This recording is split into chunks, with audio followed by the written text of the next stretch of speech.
they call the tournament It Never Drains in Southern California. Well, I am here to attest to you, faithful Coast-to-Coast Pinball listener, not only does it drain in Southern California, it can drain rapidly, with no mercy, and repeatedly.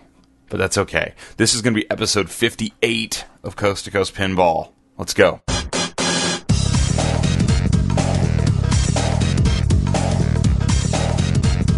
Welcome to Coast Pinball. How's everybody doing tonight? My name is Nate Shivers. This, as always, is a podcast. It's a commentary. And I'm a man out of quarters. So, yeah, It Never Drains in Southern California has come and gone. I just watched Keith Elwin win the finals. I watched on the internet. I had to come home tonight. I could not stay for the finals. Keith Elwin edging out Robert Gagno on a tie-breaking game of Whitewater. It's kind of an anticlimactic end after they played the final two machines in the regular finals were Whitewater, which was pretty awesome, a bunch of really high scores put up, and then Teed Off was chosen, which is almost a joke because Teed Off, as I will tell you about, was quite the game to play this weekend, and Teed Off was just brutal to these four guys. And the final four was Keith and Robert, and then also Zach Sharp and Andrei Mazenkov. So just, elite top players in the world. And the way the points broke out for the final round, there was a tie that needed to be broken. So Keith chose Whitewater as he was the higher seed, and he put up a big score. And Robert never really got anything going. And Keith walks away with the title for the AE division at It Never Drains in Southern California. So obviously, if I wasn't there to watch the final today, I didn't make the finals, and I think I kind of knew that was coming. That's okay. This was the largest pinball tournament I had ever entered, attended, been near, etc., etc., etc. What a fun day. I went up yesterday. Qualifying started Friday, and I was working. Saturday, I went up. I left San Diego around 10 o'clock. Bought some junk food, an energy drink, turned up some loud music, and drove the 90 minutes or so up to San Dimas and got to the Chaparral Lanes where they were holding the tournament. And just to give you a quick little trip report on the Chaparral Lanes. Trip reports. Yeah, I get it. Trip report. The Chaparral Lanes is like a big bowling alley, as you might have guessed, and they have an arcade with some pinball machines, and I don't totally know which ones are permanent there and which ones are not, but I know out in the arcade area set up during play, they had a Metallica Pro, a Freddy, which was fun, I got to play that, a Champion Pub, because these are smart people with good taste. Let's see, there's a Junkyard. The Demolition Man was, quote, tournament eligible and then used during the finals, so I don't know if that's their game or not. I think there was a couple other games, which I can't remember off the top of my head. There's an NBA Fast Break and maybe something else. So, nice little selection of pins if you're in the Inland Empire area, Pasadena to, wherever. It might be a quick drive to San Dimas. So they had that going on. Well, then off the arcade, they had a separate room that's where the in-disc tournament was held. And, boy, what a cool vibe and great people. I got to actually, really hang out and chat with some good folks in the pinball community. I'll get into a little bit of that as we go, but got to meet Bo and Karen's in person, got to talk to Mark Steinman from Papa. I talked to Gene X Wong quite a bit, who is tirelessly both working as a scorekeeper and capturing photos and doing some reporting for what they got going over at the Pinball Soul website right now. So really fun bunch of people. Saw some of the San Diego Pinball Club folks there. I don't think any of them recognized me, but it was it was a trip getting there and just kind of taking it all in. I didn't go through how this tournament works, and I had a few requests to describe it for people who have not been to a major tournament like this. So open qualifying means that the games for the tournament, and remember we had a modern games division and a classics games division, are on and running all day on Friday and Saturday, and you enter by purchasing entries, and one entry was $5, or you could get 3 for $10 or 7 for $20. And I am not a math expert. I am no Bo and Karen's, but what I do know is that 7 for $20 is a better deal. So I started out, I bought 7 entries for $20. There's also a $5 tournament entry fee.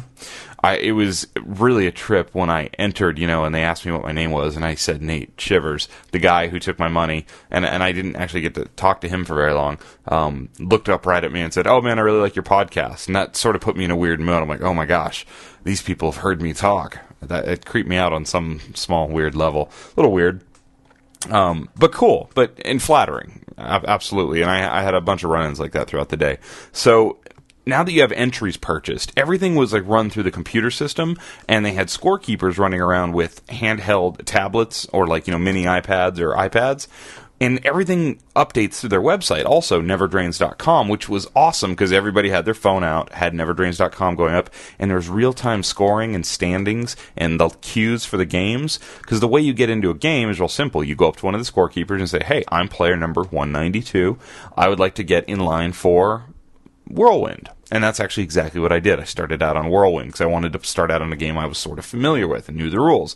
Because as a few people commented to me when I first got there and was just chatting with some people, the games were set up pretty quick. Not as brutal as maybe some of the Papa finals have been, but quick for sure. And they were pretty steep, but you really needed to get a feel for the game. You needed to get on a game and get a feel for it. So if you were paying one entry at a time, $5 at a time, this would get very expensive very quickly. So the way it works is you play a game, you report your score to the scorekeeper, and if it's the highest score you've scored on that game, they enter it. So let's say you score 20 million on Whirlwind, which, trust me, I did not. But let's just say you did. And then later you score 24 million on Whirlwind. Well, that 24 million now becomes your Whirlwind score. You only hold one score for each game. And then at the end of the qualifying round, you take your 5 best scores and you get a point total based on where your score ranked for the group. So whoever had the number 1 score, regardless of how high it was, on, say, Whirlwind, got 100 points. And then the number 2 score got, I believe it was 94 points. I would have to go back and look. I don't recall exactly. And then so way down to where I was, say I had the number 55 score, that might be worth 30 points. So you take your total of your 5 best points for your scores, and you add that up to your total, and that's how they choose who made the finals. The top 16 made the A division, and then the next 8 players, excluding anybody ranked 1 through 250 in the world, made the B division. So I guess when you're in my shoes, you're kind of thinking, what would it take to get to the B division? And I quickly saw that it was going to take a little more than what I had brought with me. So I got on Whirlwind, and I put up a measly 2.1 million. The game drained me very quickly. It was unforgiving. It was tough. And my 2.1 million, I think I tried 2 or 3 times throughout the day to actually beat that score, and I never did. I actually scored something like 500,000 once on Whirlwind. And when you do that, and you're surrounded by all these great pinball players, it's sort of embarrassing. But we'll get to that in a moment. It was really neat. I got to talk to Steve Bowden from Fun with Bonus. He actually came up to me, and we had chatted on Twitter for a minute earlier, and he gave me some just great insight into some of the games, some tips. Fantastic player. Loved watching him play. What a nice guy. Hope to meet up with them again out in the Jersey, New York scene and get to play with those guys. But I just want to say hey to Steve, because one of the nicest people I've met to date in this fun hobby. So with that, I just wanted to go and play all the games at least once to get a feel, to see if anything really felt right to me, because I'll be honest, I did not set myself up to have a really super successful tournament, because I really was sort of going to this thing, well, I'll be honest, I had no real dream of, winning money or winning the tournament or anything like that. I was really going more than anything, because this is busy time for me with my big trade show coming up for my work this week. I was really going for the podcast so that I could report back on the podcast. So there'd be somebody sort of covering it from a outside point of view who could give a bit of a discussion on how It Never Drains in Southern California is, so that you can hear about it out there in podcast world. And so there's a record of it, quite frankly. So I was going as much for the podcast as I was for me as a player, but you cannot help but get there. And if you're like me, I'm competitive and you want to play good. You want to play well. You want to put up scores. Your name goes up on the cues. They had projectors, up on the big screens in the side of the room where it had each of the games listed, and then it had the list of who was in line. So it would say who's playing the game now, who's up next, who's up after that, who's up after that. And it was kind of cool seeing my name up there for the first time. And then as soon as my name popped up on the second game I was going to play, which I believe was teed off, somebody walked right over to me and said, "Oh, you're Nate from Coast2Coast Pinball." And I was like, "Yes." And they asked where Teresa was immediately. So I got a lot of that yesterday. Teresa did not join. So that was fun. And I quickly learned some things. So some of the games had, everything was set to tournaments, so obviously no extra balls and whatnot. But Teed Off has wire forms that return the balls to both flippers. And the right wire form especially, the little kind of bumper at the end of the wire form was bent up and off so that there was nothing to stop the ball. And my first ball on Teed Off, which game I had played before, and sort of knew what I was doing, I got the hole-in-one skill shot, and then hit the mini flipper up top around and got to the tee, and then that shoots it down the wire form, and I was waiting for it to hit the little thing and then drop down to my right flipper. Well, there is no little thing to stop the ball, so it just runs down the flipper and through the center lane and out. And it caught me by surprise. I was like, whoa, and I stepped back, and one of the scorekeepers laughed and said, "Yeah, that must be the first time you played that today." And I was like, "Yeah." He goes, "Yeah, they did that on purpose, so this thing really is tough." So, second ball, same thing. I know it's coming. I know the ball is coming down that wire form, and I know that I have to get my right flipper up to at least maybe hop the ball over to the left flipper, or at least just shoot on the fly, hit a one-timer. Still drained right away. So that sucked. Third ball, I didn't even try for the tee shot there because I didn't want to go with that again, and I, played badly. So here's what happens, though. If you're like me and you put your first few scores up and you're a little nervous and you're just trying to get a feel for it. Well, my first score on Whirlwind was okay. It was, out of I think at that point 65 people had scores up on Whirlwind, and my score was 60th. Whatever. So be it. Actually, I can tell you exactly what it was because it didn't move much throughout the whole day. No, I can't because it wasn't one of my top 5 scores. So I played NBA Fast Break third, and NBA Fast Break's a game that I don't know very well, and it's a weird game in that you're scoring baskets, and that's the score that they were actually counting for the tournament was your basket score. So a really good score on NBA Fast Break yesterday was 80. It's the baskets you score. Well, my first game, I scored 6. And let me tell you, that sucks. Having a score of 6 on a pinball machine, and I don't care if we're just scoring baskets, 6 is still really low. And having to raise your hand, flag the score down, have him come over and look and be like, "Yeah, I got a 6." That's not fun. There's nothing good about that. It's embarrassing. And I will give all the credit in the world, though. The scorekeeper that was taking the score for that looked at me and goes, "Bowen Cairns has an 8 right now on this game." And I'm like, well, I need to beat that. And so I did. I don't know if Bowen actually ended up keeping an 8 on that. I highly doubt he did. As a matter of fact, that I actually would like to know right now. So I'm on their website, and I'm going to the NBA Fast Break. So I want to know what Bowen actually ended up clocking in for NBA, because I doubt highly that he let an 8 stand. No, he didn't. He scored much higher because I can't find his score. Yeah, I'm sure it's somewhere nice and high. But anyway, so at the time, though, I had a 6. Bowen had an 8. Bowen scored a 98 was his final score that he actually clocked in for NBA. I played it again, I think 4 times total. I scored an 8, a 10, and then an 18. And with that 18, I walked away from NBA Fast Break and did not play it again. And out of the 74 scores posted, I was number 70. So NBA Fast Break was the bane of my existence. It was so steep. It was waxed and fast. I don't know how to play that game. And that's going to bring me to a point that I need to... Obviously, if you're listening to this podcast and you play a lot of tournaments, and you go to tournaments, and you've had success in tournaments, what I'm about to say is going to sound so stupid and rudimentary to you, you're going to laugh. But I'm going to say this to those of you who maybe don't go to tournaments and are thinking about going to pinball tournaments.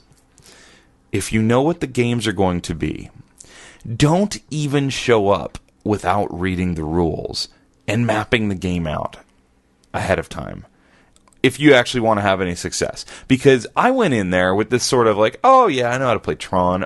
Teed Off, I've played that a few times. I know that one. Whirlwind, oh, love it. I'll play that. it doesn't work. You need to know where the shots are. And talking with like Steve Bowden, you quickly realize, because I said, so what's your strategy on Dark Knight? Just real casually trying to make conversation. And Steve like runs through, I don't know, 3 straight minutes of, well, here's what I do. I light this multi-ball and get it one shot away, and then I set it up and light this multi-ball, and then I stack them both and get them going, and then I try and, exploit this shot over, and he's just going through all this, and I'm still back on the first light multi-ball that he said and going, what? Wait, hold on. These guys that are winning these tournaments and progressing deep in these tournaments, they know where all the shots are. They know all the rules. They know what you should avoid. They know when to let a mode time out. That became the trick on Teed Off, I noticed. And I didn't notice this till after I was sort of done playing, is that there were certain modes on Teed Off you would start, and it was a much better move to just hold the ball on a flipper and let the mode run its timeout and then try and advance your shot again. There's so many little intricacies to all these games. And this is a wide variety of pinball machines. I mean, we're talking a kind of a cheap Gottlieb Teed Off to a fairly new Tron machine.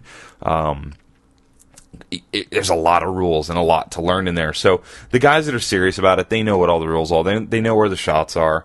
And obviously the top guys have a ton of skill. So even on the games that they maybe aren't really, really familiar with, they can watch, they can learn, and then they can go like Bowen did and post a 98 on a game he probably isn't a huge fan of.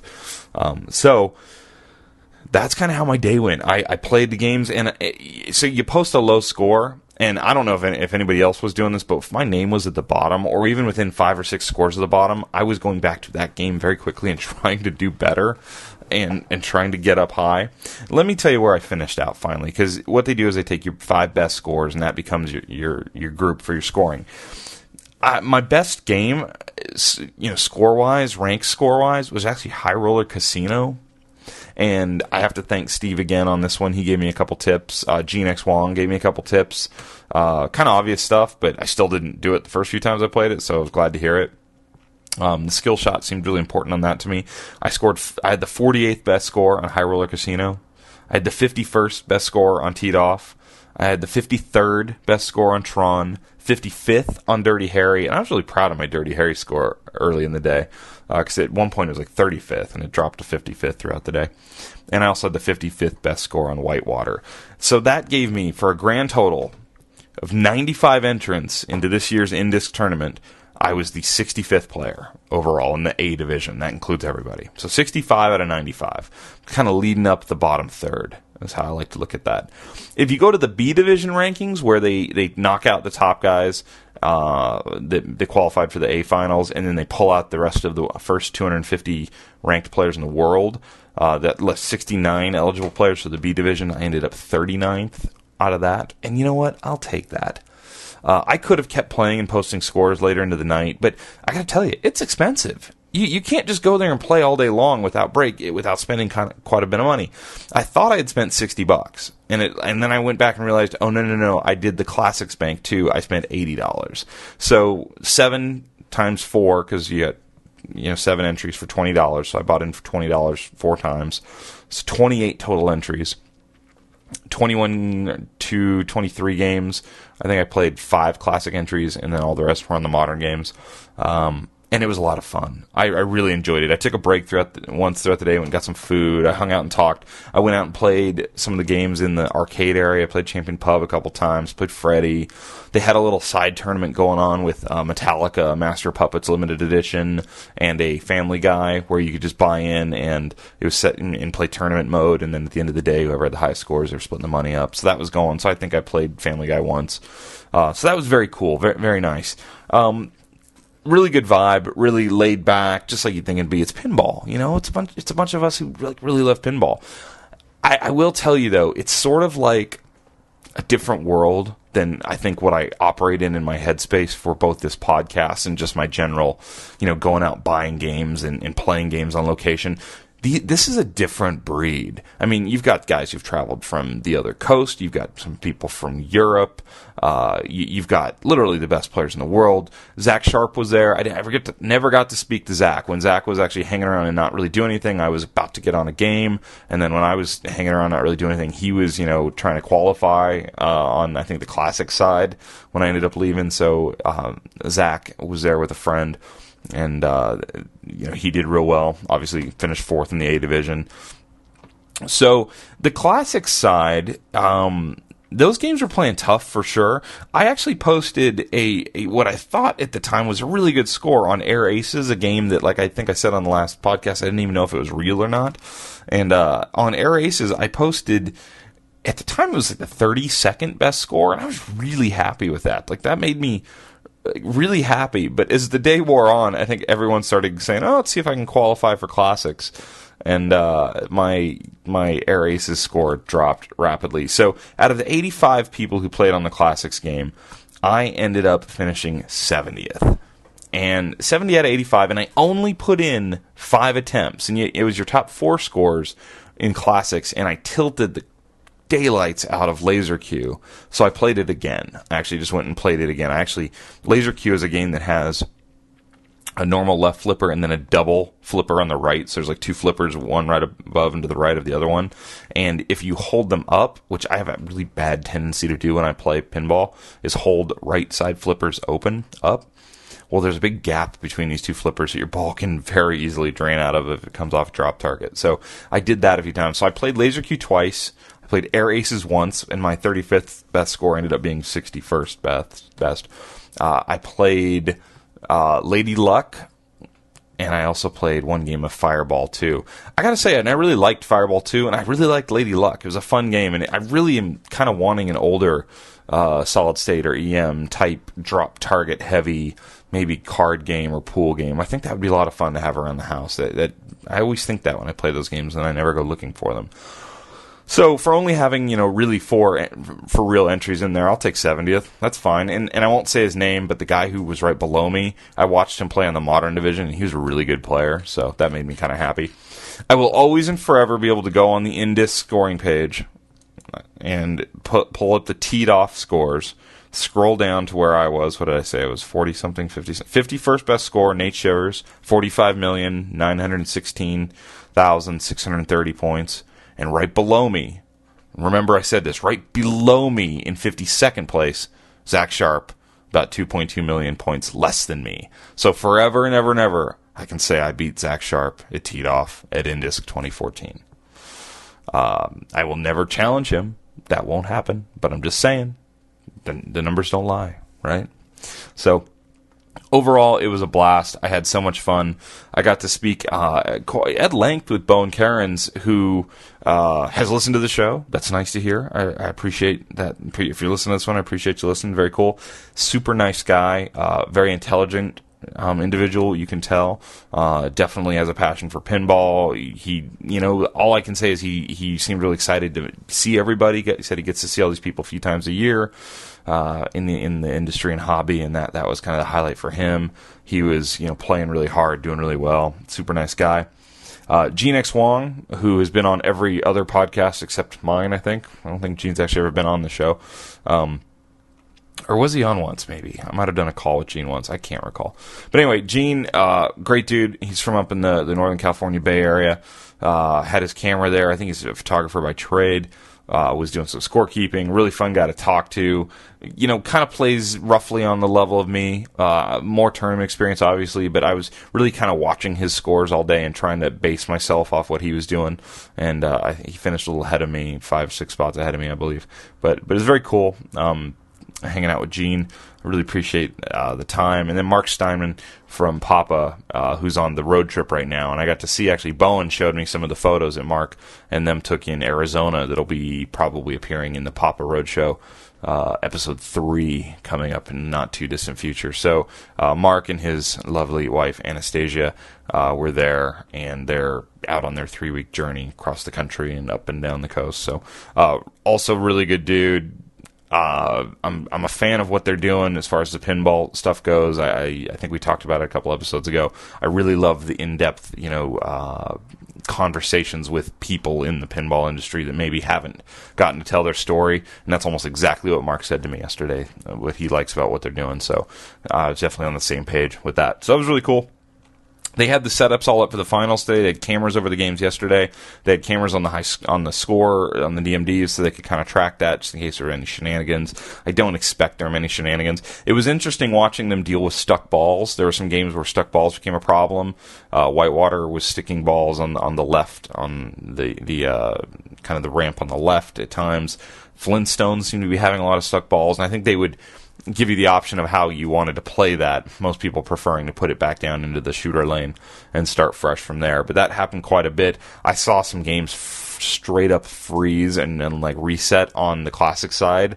I was watching a guy, just happened to be standing there watching someone on a laser queue who racked up what at the time would have been a top 5 score. He kept saying top score, but I looked on the thing at the time, he was right around the 4th or 5th best score on that.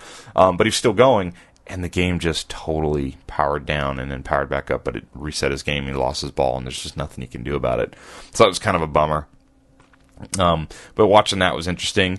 You know, watching the best players, one of my big takeaways from really getting to study some of these guys playing, you know, a game like, what was the one that a game like High Roller Casino, I noticed, and also Dark Knight, I noticed there seemed to be some room for nudging. Some of the tilts were set really tight, and lots of people were tilting out.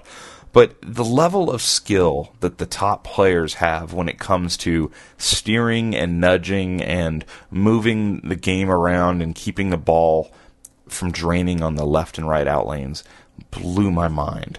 Blew my mind. I practice nudging all the time at home, and I think I've sort of got, you know, a decent nudge game down, and then you see what a really good nudge game looks like.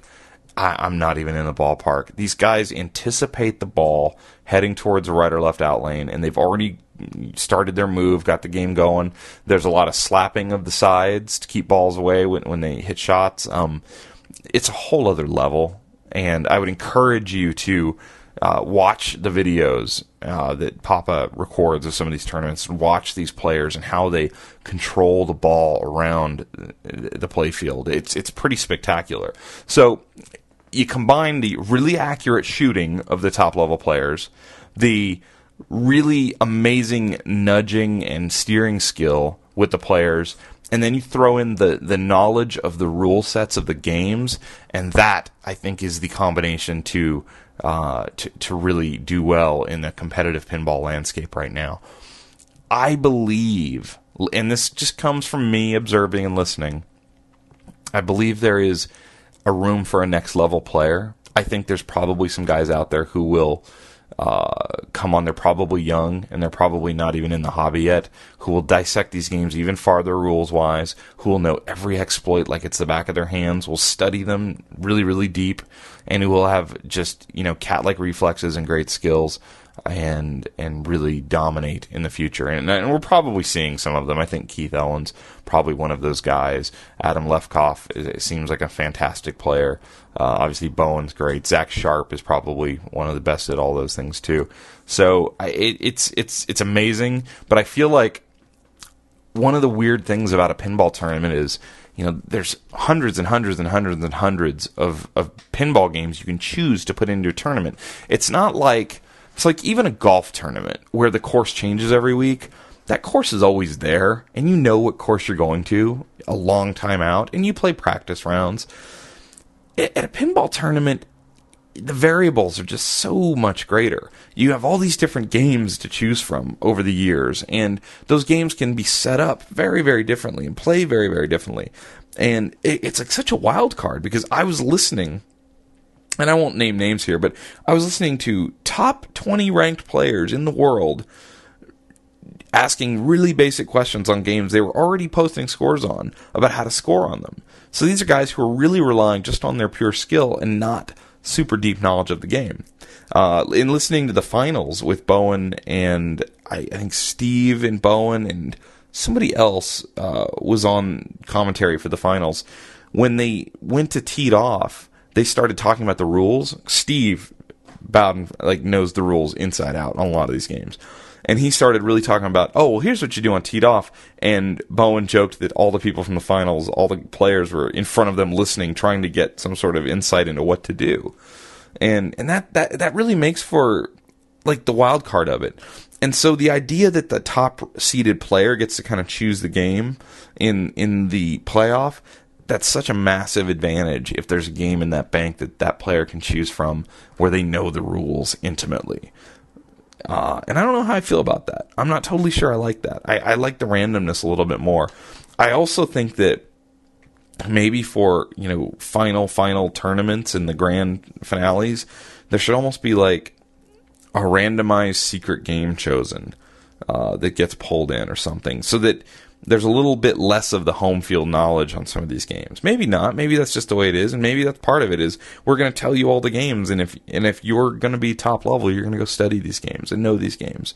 I had every ability. I actually had every intention to go study these games. I knew what these games were ahead of time, and life just got in the way, and I didn't get to sit down and dig through rule sheets and look at videos like I should have. I would have scored a lot better on some of these games had I just known the rules a little bit better. Also, you need to calm down. That's obviously part of it too. Nerves can definitely become an issue at these type of things. But anyway, I guess in summary, I had a blast. It was a lot of fun. I'm already kind of jonesing for another big tournament. I'm looking forward to possibly the Texas Pinball Festival.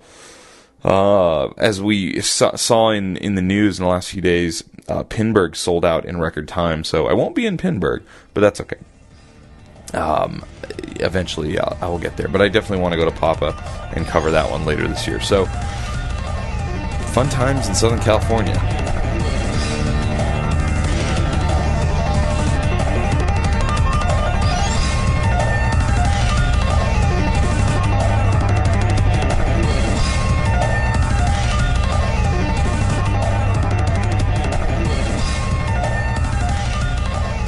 Had an email tonight asking me if I knew what the epic announcement from Jersey Jack was going to be. I'll call this forum static. Forum static. So, Jersey Jack sent out a release that says, "Greetings, pinball fans. You know what they say, good things come in threes. Next week, Jersey Jack Pinball Inc. will be making an epic is bolded, announcement. Big news for us and the entire pinball world! ! Can you guess what the announcement might be? Visit our Facebook page and Twitter pages to join the conversation. Take a guess. Also, Jack will be attending the EAG Expo in London. Blah, blah, blah, blah, blah, blah, blah." Okay. I don't know. I know that the story that probably is driving this epic announcement is actually the story of Jersey Jack Pinball having investors come on. And I don't know about all the total details, but basically there's an equity partnership deal, which has a company or an investment group called JDA. And I don't know anything about JDA, but I know that basically what's happened is JDA has come in and they are putting an influx of money into Jersey Jack Pinball. And I think that from best I could read, and this has been going on for 5-6 days, what I think that means is there's a group with money that's looking for companies to, invest money into, and they get a chunk of the company, either ownership of the company or shares of the company or profit shares of the company or something to that effect. And they're choosing companies that they think have a great upside. Sometimes these are pet projects for people with a lot of money, where maybe there's just some guy who's part of this JDA group. They say JDA is a private holding company developed for the purpose of transitional holdings of interest, incubation, and performance of advisory services associated to the business interests of its shareholders.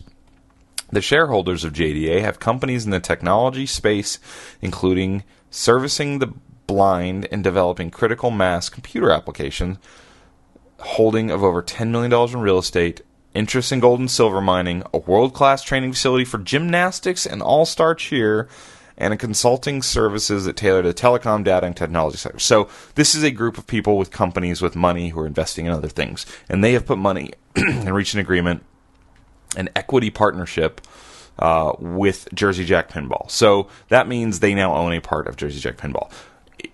I saw some ridiculous posts on Pinside about what this means and how, Jack can't pay his bills, so he had to get money, blah, blah, blah, blah, blah, blah. That's not what this is. I think Jack wants to have a bigger company and do more and can't afford to do it on his own. And there's a group here that has money and want to see him succeed and think that there's money for them on the back end. So they're investing in. I believe that is the case. I think that how do I put this nicely? I think the realities of building pinball machines is huge and hard to do, and it's probably hurt by cash flow and hurt by having to buy parts and materials in bulk and having workers not working and then come back on. It's a pain. It's not easy to do. So I think that this money influx is probably a good thing. So when they say, hey, we have a big announcement next week, good things come in threes, I think the obvious thing is, so is this their third pinball machine? Probably so. And I think this is probably made possible. And I'm just totally speculating. I do not have inside information. I don't know anything.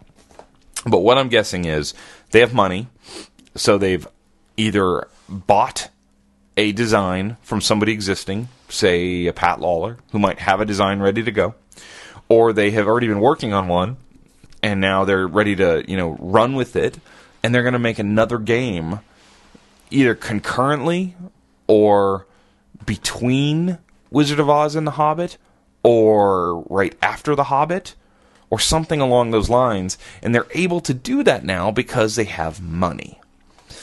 Jack has funded this company by pre-orders, by taking money in ahead of time and building the games afterwards. And he's been criticized heavily, but the fact of the matter is, we would not have the Wizard of Oz if they had not done it that way, because he just didn't have the money. If I want to start a t-shirt company tomorrow, and I'm going to make a ton of t-shirts, I'm either going to order 20 t-shirts, or 100 t-shirts, or whatever you want the number to be, and pay for them myself, and hopefully recoup my debt, or I'm going to go out and say to people, hey, if you send me $20, you'll be first in line to get my new t-shirt. And then I'll take in, say I'll take in 1,000 orders at $20. I'll go get my t-shirts made, risk-free now, because I already have the money, and I didn't have to, borrow the money from somewhere, which maybe I can't borrow the money from somewhere. Maybe nobody will loan me the money to build t-shirts, because t-shirts are risky, like pinball machines. And I just couldn't do it myself. So that's the way he chose to build The Wizard of Oz, was by taking money in ahead of time, kills the risk for him. He didn't have to borrow money, and they did it. Well, the problem is, if your expenses are more than you thought they were going to be, and you took in all this money, and you thought, let's say I'm going to make, when all's said and done, remember, because they're selling to distributors in some cases, and selling some direct themselves. So let's say it's a $7,000 game. And I've figured out my cost of goods and my working costs and my labor costs and my advertising costs, everything all in is going to average out to, let's say, $5,000. So I'm going to make $2,000 per machine. I'm going to sell 1,000 machines. So good, that's good profit. Well, let's say it ends up costing me closer to $6,000 a machine, because, hey, materials went up. It was slower than we thought it was going to be to do all this, wiring, so I had to pay more labor per machine. I had to pay extra taxes on my building, whatever. Prices go up, his profit went down, and, maybe there's still money in there, but I don't think he's made any money. I think he's probably spent every dollar of all those pre-orders has been spent trying to get these built. And looking to the future, they secured another license that they probably had to pay some money for. They're designing, so they're paying designers. They're still building, and they're still trying to catch up. And you almost have to do the next game now, because you need the money to come back in. And you need to catch up with yourself. You need to start building at a pace to where you bring your cost per machine down, and you're actually making some money. So I think what this probably means is there's new money, so they can go ahead and start building number 3. They can sell it right away and get even more money coming in. And maybe it's something they can build quickly. Maybe a Pat Lawler or somebody had a game basically ready to go. Maybe there's another boutique company that's come to them and said, hey, why don't you build my machine? We can do this right now. Maybe it's a Wrath of Olympus. That thing's done. That thing's built and ready to go. Maybe it's a merger with someone else. I don't know. I'm just throwing ideas out there. I think it would be a great move for them to have a game that they could be selling and building before The Hobbit. So that's my best guess. I'm eagerly awaiting to see what this is, because they sure didn't play this hand lightly. They threw down epic. They threw down big news for not just Jersey Jack Pinball, but the entire pinball community. It's kind of a big thing. And I gotta say, if they have 3 machines going and they're selling them and units are moving, that's pretty strong. And maybe there's money behind that to do that. So that's what I think is going on there.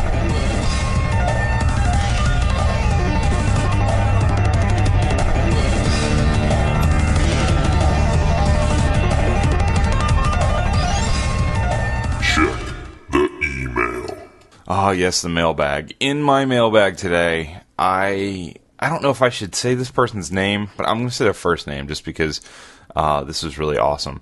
I got a gift from PayPal from a listener in Canada. That's all I'll say. I just emailed him back a minute ago, who just sent me money. And I was kind of blown away. I was looking at my phone like, wait, what is he sending me this much money for? Because it was way more than a shirt.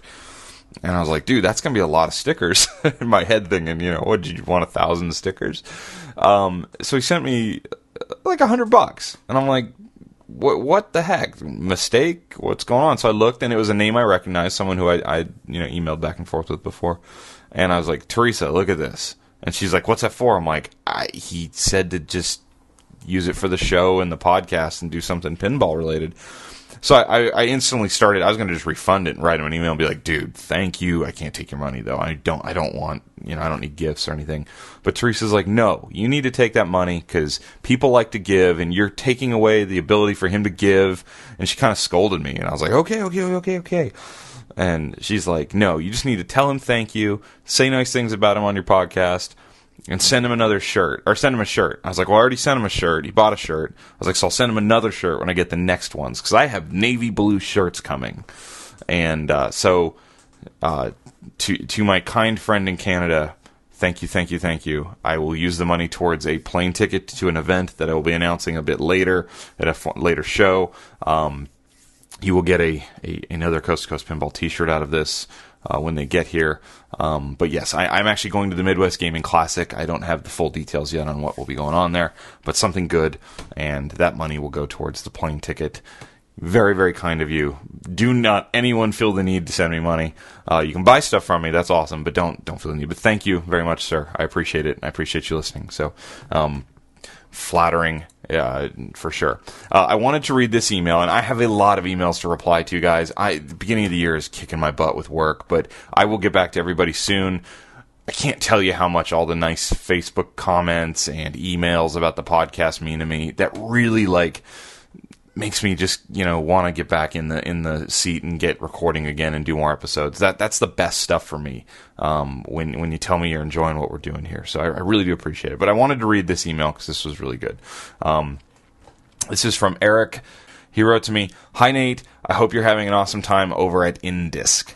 I wanted to send an email of appreciation. I love your podcast. It used to get me through my days at work so much faster." And when he said it used to, I thought, uh-oh. He wrote, "I used to work as a consultant for Volkswagen." I drive a Volkswagen, by the way. "When out of the blue, I get a call from my work agent who tells me this is my last day. Now I've been working at this place for 3 years, and now I'm just gone. No warnings, nothing. I had just the day before signed up for my first league tournament here in Stockholm, Sweden. And when I got the call from my agent telling me that I don't have a job anymore, I got crushed.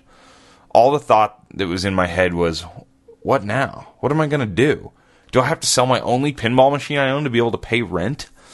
On the bus home, I put on your series of Medieval Madness remake episodes, and my mood went from rock bottom to screw this. Even though I just lost my job, I'm going to this tournament. I'm so glad I did. They had all the A-list games, including Medieval Madness, Cactus Canyon, Attack from Mars. They had it all. Sure, I only won 3 games, but it was so much fun. Sorry for the long personal email, but I just wanted to let you know how much I appreciate your show. Thank you so very much, Eric, in Sweden." Eric, I hope it was okay that I said your name on this. I'm not going to go back and edit it because I'm tired. But thank you for the very personal email. I love it. I appreciate the email. I'm sorry about your job. sometimes those moments where it seems like the worst thing just happened end up being the best thing.